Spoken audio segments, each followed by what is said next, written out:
termina a vida humana dela. De certa forma, ela morre.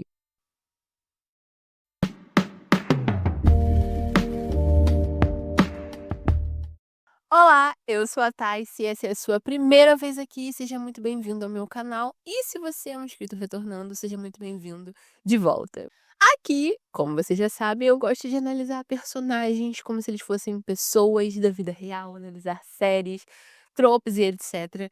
E hoje eu separei o dia para uma personagem que, apesar de não ser minha preferida, que eu já li na dramaturgia em si, é uma das que mais, sim, tem um espaço guardadinho ali no meu coração, que é Bella Swan.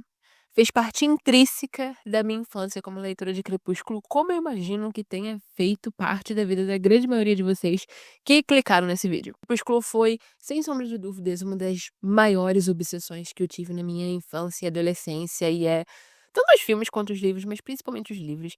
E são uma saga de livros que de tempos em tempos, de anos em anos, eu releio pra me pegar tendo novas percepções sobre, sabe, com o amadurecimento que o tempo traz. E eu sempre me divirto, apesar de todos os seus apesares e dos seus erros e de não ser, uau, uma grande obra-prima histórica que marcou, marcou uma geração, sim. O que que eu tô falando? Mas é um livro que eu me divirto demais lendo, eu acho que ele tem um valor enorme pra nossa cultura, pra minha geração em particular. Eu adoro que, apesar de por muitos anos essa coisa de quem gostava de eu não sei, talvez na sua bolha isso não tenha acontecido, mas por muitos anos essa coisa de quem gostava de Crepúsculo era tido como um guilty pleasure, sabe, era meio que uma vergonhinha, tipo: "Ai, você gosta de Crepúsculo", o que é extremamente estúpido, porque única e exclusivamente porque a grande maioria da fanbase desses livros e filmes eram meninas de 12 anos, né, e a gente sabe que a nossa sociedade odeia tudo que é feito para o público feminino, sobretudo, principalmente se for feito para meninas, para adolescentes. Tudo que é feito para adolescentes automaticamente é considerado como não no mesmo nível intelectual das outras coisas. E é absolutamente ridículo, porque adolescentes não são idiotas. Pelo contrário, eles têm uma grande capacidade intelectual e muitas obras que são feitas para esse público são muito melhores escritas ali, ainda que dentro do seu demográfico específico, do que dezenas que eu tenho visto publicadas para o público adulto ultimamente. Enfim, hoje nós vamos falar sobre a Bella Swan, porque obviamente como é um canal onde eu gosto de analisar personagens, sobretudo personagens femininas importantes da nossa criação, digamos assim, cultural, eu não poderia deixar de fazer um vídeo sobre ela, a nossa icônica garota especial, Bella Swan. Mas, antes de tudo, antes da gente começar o vídeo, se você ainda não é inscrito no canal, sinceramente, estou te olhando com um olhar julgador agora, tá? 80% das pessoas que assistem os vídeos recorrentemente, me fugiu a palavra, não são inscritas no canal e eu me pergunto por quê. Por que que você ainda não, clicou ali com o seu dedinho? Aproveita e já deixa um like nesse vídeo também, deixa o seu comentário do que você espera que vai ser esse vídeo agora e edita ele no final depois com as suas considerações. E envia esse vídeo para todos os seus amigos que eram tão obcecados por Crepúsculo como você. A gente precisa falar sobre as minhas novas tatuagens, que se você não reparou até agora no vídeo, finge que tenha reparado sim, tá? Eu tenho novas tatuagens que foram feitas literalmente no dia oi? No dia em que eu estou gravando esse vídeo. Então, isso mostra toda a minha dedicação a vocês, porque minha pele está ardendo nesse momento e eu gostaria de estar deitada na frente do ar-condicionado, porém não estou. Estou aqui trabalhando. Bom, não tem como eu falar especificamente da Bella sem falar algumas coisas de Crepúsculo. E antes de falar de qualquer coisa de Crepúsculo, quando eu sentei para começar a pensar nesse vídeo, me veio muito a maneira como a Stephenie Meyer criou todo esse universo, obviamente. Eu acho que quando a gente está analisando uma peça de mídia, é muito importante a gente analisar, levar em consideração não só o que aquele autor queria fazer, queria transmitir, mas também tudo aquilo que ele acredita, o ponto de vista dele sobre as coisas e de onde ele pode tirar inspiração para criar essa obra.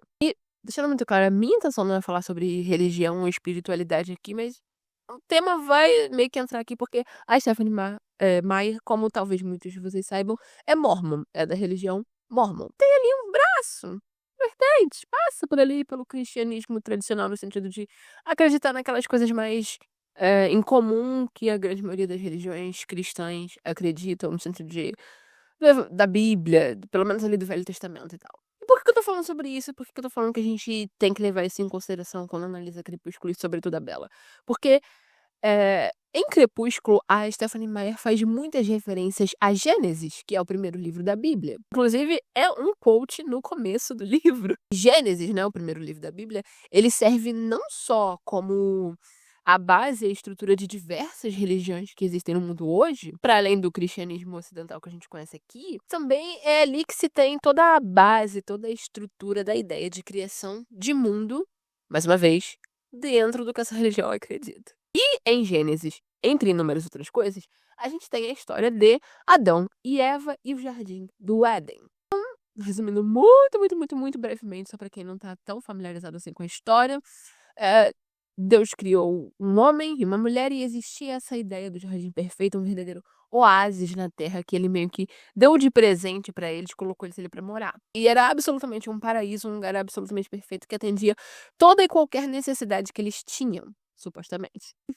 Mas existia uma única regra, assim, muito importante, que era não comer o fruto de uma árvore específica que ficava ali no centro desse jardim, que é feita uma releitura como a maçã, mas não é exatamente uma maçã, mas nós vamos dizer que é uma maçã por propósitos de explicação nesse vídeo.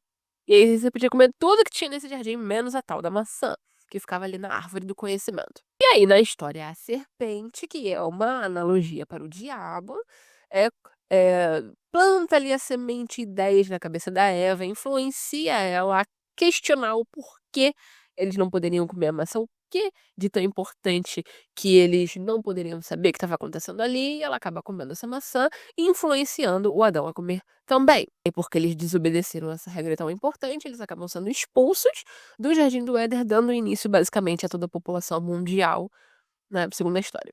E frequentemente, ao longo de todos os anos desde que a Bíblia foi escrita, e apesar de não ser a única interpretação nem a mais correta, sincera que é a mais comum, a interpretação dessa história é que Eva, a mulher, pecou. Ela cedeu à tentação. Depois, ela convenceu, ela manipulou o Adão para ceder também. Então, ela teria o incitado a cometer o pecado. Tanto, a interpretação que muitas vezes se tem disso é que as mulheres, elas são muito perigosas, são pecadoras. As mulheres, elas são uma tentação para os homens, elas sempre estão fazendo algo para errado e elas precisam ser controladas. E toda ação ruim que um homem toma é justificada pelo fato de uma mulher o ter tentado. É uma interpretação que sempre foi usada para justificar esse pensamento misógino, de culpa da vítima, na verdade, de culpa da mulher por qualquer coisa que os homens façam com elas. Exceto que, mais uma vez, essa não é a única e também é uma interpretação muito literal ali da história. Quando, na verdade, pelo menos ao meu ver, seria mais para mostrar que quando você cede à tentação, no caso na figura do diabo, você meio que pode se tornar um receptáculo para que outras pessoas cedam também. Não necessariamente tinha a ver com o gênero, mas ainda assim é muito curioso que tenha sido usado o gênero da mulher para se contar essa história.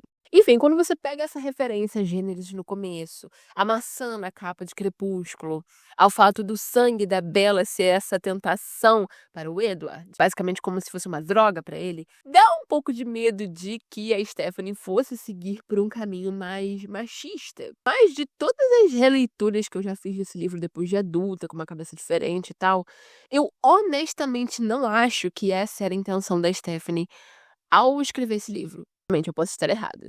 Eu realmente acho que ela tenta escrever essa ideia de que você é responsável pelas suas próprias ações. Porque existem vários momentos no livro onde a Bella faz alguma coisa que incita, né, o instinto meio que assassino do Edward. Tipo, ela se mexe de alguma maneira e o cheiro dela vai nele, ou ela se machuca sem querer e ela acaba sangrando. E ela sempre se sente muito culpada por tê-lo colocado na situação de sentir vontade de matá-la. O Edward, em todas essas vezes, ele imediatamente corta esse pensamento da Bella. Ele fala que ela não tem que, de maneira alguma, se sentir culpada por causa daquilo, porque ela é a pessoa normal, ela é o ser humano normal que tá vivendo ali naquela história, ela não fez nada de errado.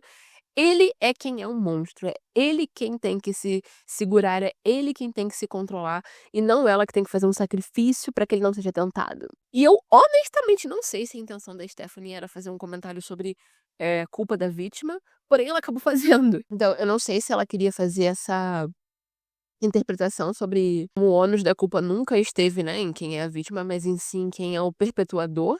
Se a intenção dela era só fazer uma alegoria com a interpretação que ela tem dessa história da Bíblia. Mas o que eu posso dizer é que, tendo lido esse livro inúmeras vezes, apesar de vários outros erros e defeitos que Crepúsculo tem, sejamos sinceros, eu não acho que a intenção dela era especificamente propagar uma ideia de que as mulheres tentam os homens, as mulheres são culpadas por tentar os homens. No sentido de, com a referência de que a Bella é a maçã que o Edward não pode morder. Que era o contrário, a intenção dela era, com isso, mostrar que cada um é responsável pelas consequências das suas próprias ações e a resistir, né, às tentações. Então, a ideia era que o Edward aqui era responsável pelo que aconteceria ali. Porém, ainda falando ali sobre Gênesis e tudo o que acontece nesse livro, existe uma outra alegoria muito interessante que a gente pode tirar disso com a Bella, que é a questão da árvore do conhecimento, o comer a maçã. Porque a gente poderia dizer que o vampirismo, o mundo vampiro, é a árvore do conhecimento da Bella. Uma vez que ela morde a maçã, uma vez que ela descobre sobre a existência deles, a vida dela nunca mais é a mesma. E quanto mais ela aprende sobre eles, em mais perigo ela se coloca. Inclusive, quando os Volturi encontram ela, né, descobrem sobre ela, eles exigem que os Cullen ou a transformem em vampira ou a matem, porque eles não podem ter uma humana simplesmente tendo tanto conhecimento sobre o mundo deles. O que, se a gente parar pra pensar analiticamente, não faz muito sentido. O que é que os humanos poderiam fazer contra os vampiros? Mas enfim, pra graça da história tinha que ser uma coisa mais segredo. Enfim, é saber da existência dos vampiros que, eventualmente, termina a vida da Bella. Termina a vida humana dela. De certa forma, ela morre. Não é uma alegoria perfeita, mas ela estava escrevendo para adolescentes e o livro nunca se propõe a ser um estudo, uma crítica e tal. Nunca disse que eram jogos vorazes, então eu acho que tá muito ok. Dito tudo isso, tendo tudo isso em mente, vamos falar sobre a Bella. Dá pra ouvir o ronco da Nanã? O ronco dela tá muito alto. Eu sempre escuto, sempre vi as pessoas falando sobre como a Bella é uma personagem sem sal, sem graça. E sempre essa foi uma das grandes defesas da atuação da Kristen Stewart. Ela interpretou a Bella daquela maneira básica e plana, porque a personagem sempre foi básica e plana. E eu não tô dizendo que a atuação da Kristen Stewart é horrível no filme nem nada do tipo. Eu acho que ela fez um trabalho ok com o material que ela tinha ali em mãos. Sim, eu tenho que discordar da opinião de que a Bella é extremamente chata e sem graça e sem camadas. Eu acho que a Bella é uma personagem interessante, sim. Eu acho que o que falta pra Bella é um hobby. Porque o motivo maior pelo qual até eu, por muitos momentos, achava ela chata, era porque a personagem no livro, ela, tipo, vai pra casa, vai pra escola, vai pra casa, vai pra escola. Não acontece muita coisa interessante com ela, a não ser quando ela tá na presença do Edward, a não ser quando ele meio que começa a fazer parte da vida dela ali e outras coisas vão se desenrolando, por assim dizer. Eu acho que ela é uma personagem unidimensional, porque pra mim um personagem unidimensional é aquele que só tem uma característica e aí ele vai ser essa característica o tempo inteiro e não vai ter mais nenhuma camada. E isso sim eu acho muito chato de ler ou de assistir. Mas a Bella me parece, ela se apresenta mais como uma personagem mais completa, como uma pessoa mais completa. Que ela tem características que se destacam em situações diferentes. Principalmente porque pra mim a Bella ela é muito real. Ela me passa muito essa sensação de uma adolescente real. Conforme a trama vai se desenrolando na cabeça dela, porque o livro é contado do ponto de vista dela, eu acredito muito que ela é uma menina de 17 anos e que realmente existiu, sabe? E pra mim a prova maior disso é que eu não acho que esse livro teria atingido o sucesso, a febre que ele se tornou, não fosse isso, não fosse ela ser uma personagem muito real. Não só ela, mas ela, o Edward e o Jacob também. Você, achando ou não que eles são bem escritos, ou gostando ou não das escolhas que eles tomam nos livros, eles fazem sentido como pessoas. Quando eu digo pessoas, eu quero dizer personagens. Mas bem, a primeira coisa que a gente aprende sobre a Bella é essa insegurança constante que ela tem, que, mais uma vez, é extremamente realista para uma adolescente. Ela não se valoriza muito, mas ela principalmente não valoriza as suas próprias necessidades. Ela tá sempre colocando as necessidades dos outros acima das dela. Por exemplo, o motivo pelo qual ela se muda para Forks, né, que é justamente o que desenrola o começo do livro, é porque a mãe dela se casou com um jogador de beisebol, se eu não me engano, o qual, por causa da profissão, viaja bastante. E ela se sentia muito mal vendo a mãe sentir saudades do marido enquanto ele estava nas suas viagens de trabalho, porque ela não podia ir junto, já que a Bella ainda estava estudando e tal, não estava no ensino médio. E sozinha, a Bella toma a decisão de ir morar com o pai num outro estado, um pai que ela não tem afinidade, que ela não tem um relacionamento próximo, há anos, numa cidade que ela não gosta, que ela detesta, na verdade, o resto do ano e meio escolar que ela ainda tem até terminar, né, o colégio e ir pra faculdade. Isso é algo que ela decide sozinha. É importante lembrar que a mãe dela nunca pede ela pra fazer nada disso. E também nunca reclamou que a Bella fosse um fardo ou como ela ficava triste de não poder ir nas viagens junto com o marido por ter que passar esse tempo com a filha. Nada disso é mencionado no livro. Bella é quem toma a decisão de fazer esse sacrifício e ficar miserável por um tempo para que, em detrimento, a sua mãe ficasse feliz no agora. Ela também é muito consciente de como ela é percebida pelas pessoas, o que eu também acho que é um traço muito realista para uma adolescente. Quando você é adolescente, você se importa muito com o que as pessoas pensam de você e, por conta disso, você tá o tempo inteiro prestando atenção em como as pessoas te percebem. Durante todo o tempo na escola, a Bella sempre tá preocupada com o que os colegas de classe dela vão pensar dela. O que, honestamente, torna a reação dela, quando acontece aquele primeiro encontro entre ela e o Edward, muito, muito, muito razoável. Porque na primeira interação deles, o Edward tá olhando pra ela com um olhar de desgosto, de desprezo, e ele literalmente sai correndo da sala quando a aula termina. Ele fica até preocupado de estar fedendo, porque ele ficava fazendo caretas como se tivesse sentindo um cheiro ruim. Na verdade é porque ele estava sentindo um cheiro bom. E é claro que a Bella, sendo essa pessoa, ficaria completamente obcecada por isso. Porque ela se importa muito com o que as pessoas pensam dela e ela é obcecada em agradar todo mundo. Então faz total sentido que, ao ter essa interação com alguém, ela ia não só querer descobrir o máximo sobre aquilo para tentar consertar o que aconteceu, como se sentir culpada. E o que é legal e mostra mais uma camada da Bella aí, é que quando ela se preocupar com o que as pessoas falam dela, ela também sentiu raiva por essa situação, porque ela não achava que ela merecia a atitude dele. Uma outra personagem que fosse autoconfiante simplesmente deixaria essa interação passar, porque não ia se importar se um cara, sei lá, não reagiu bem a ela. Claro que a Bella não. Ela fica ruminando sobre isso o fim de semana inteiro e quando ele não aparece na escola na segunda-feira, ela tá 100% certa de que a culpa é dela, de que tem alguma coisa a ver com ela. Isso faz. E sim, no final da história a gente descobre que tinha a ver com ela, mas mesmo que não tivesse, faz muito sentido que ela ficasse desesperada em saber o porquê e se colocasse como culpada da situação. Pela maneira como o caráter dela foi construído. Você acredita bem que essa Bella que a gente conheceu até aqui se motivaria a ficar obcecada pelo Edward nessa situação. E pra piorar, quando ele aparece na escola de novo, ele é super educado e gentil com ela, que deixa ela, como deixaria qualquer pessoa, muito confusa.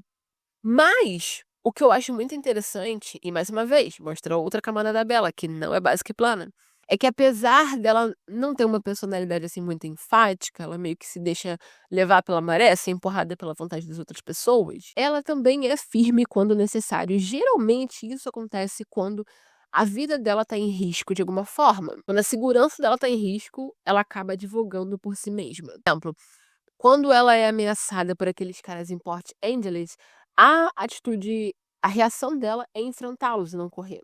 E o próprio Edward depois argumenta com ela que aquilo foi meio estúpido, ela deveria ter gritado e corrido e tal. E ele achou até que ela estava em choque ou que ela tinha ficado congelada de medo. E é aí que a ficha dela cai pensando: "É, né, eu deveria ter corrido". E a gente vê de novo na história que é justamente quando a segurança dela é ameaçada que a confiança dela surge. Por isso, faz muito sentido que, apesar do Edward ser essa ameaça constante, dizer o tempo todo que ela tá em perigo perto dele, que ele poderia matá-la, literalmente sente o desejo de beber o sangue dela, ela se sente confortável perto dele. Ela se sente tranquila perto dele. É justamente porque ele representa esse perigo que, ao lado dele, ela tem confiança de ser ela mesma. Porém, um outro fato que eu acho importante de ser levado em consideração é que a Bella estava passando pelo momento provável mais difícil da vida dela ali. Sair da casa da mãe, se mudar para casa do pai, deixar ali a mãe na cidade onde ela conhecia, foi criada, onde ela se sentia super confortável. Fala várias vezes que a mãe era alguém que ela considerava a melhor amiga dela. E ir viver com o pai que ela não tinha contato, que ela não conhecia. É uma mudança muito drástica e todas as decisões que uma pessoa toma em momentos de mudanças, assim, tão dramáticas na vida, elas acabam sendo decisões perigosas. Quando tudo ao seu redor tá mudando, você acaba meio que perdendo o seu senso de identidade.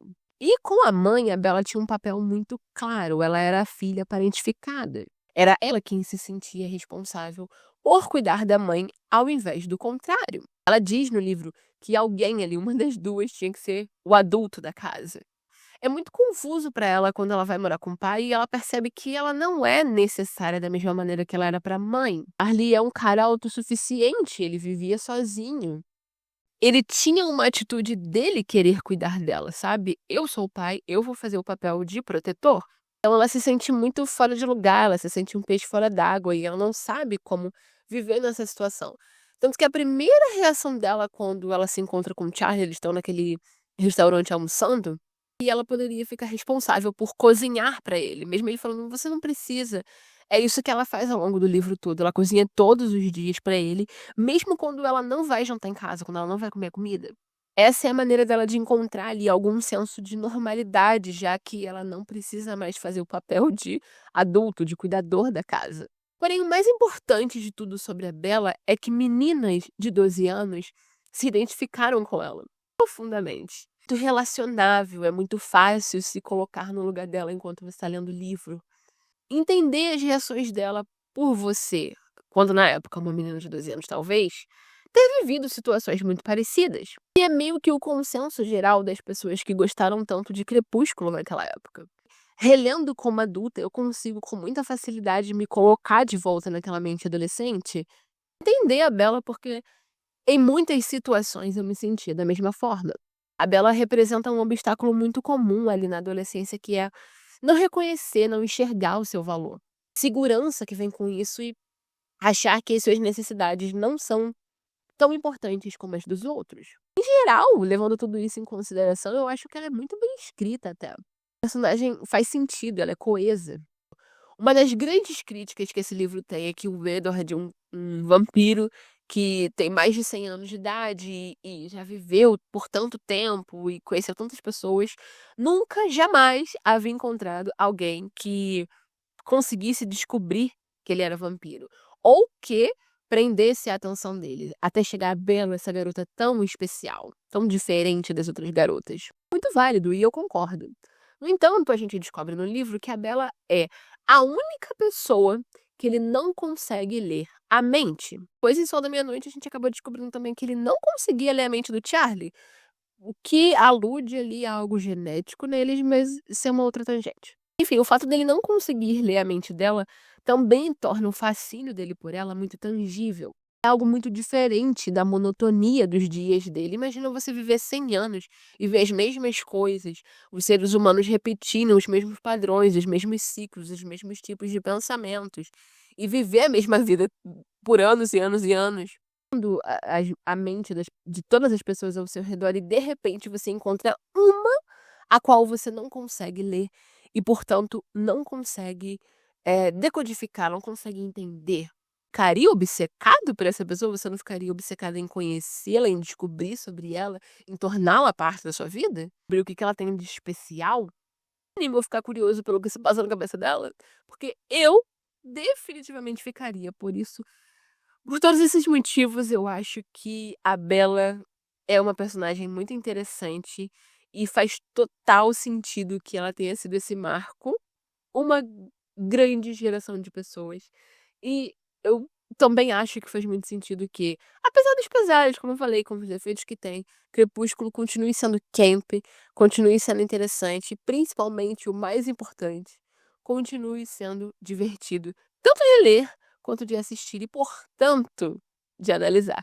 E sim, futuramente virão mais vídeos sobre Crepúsculo. Se você gostou desse vídeo, já comenta aqui embaixo quais outros vídeos nesse tema você gostaria de ver, se gostaria de ver um vídeo sobre outros personagens do livro, ou analisando o livro de forma geral, ou falando de algum outro livro ali da saga, ou dos filmes, etc. Você achou desse vídeo, como você se sente com relação à personagem da Bella, se ela foi muito importante ali no seu crescimento e amadurecimento também.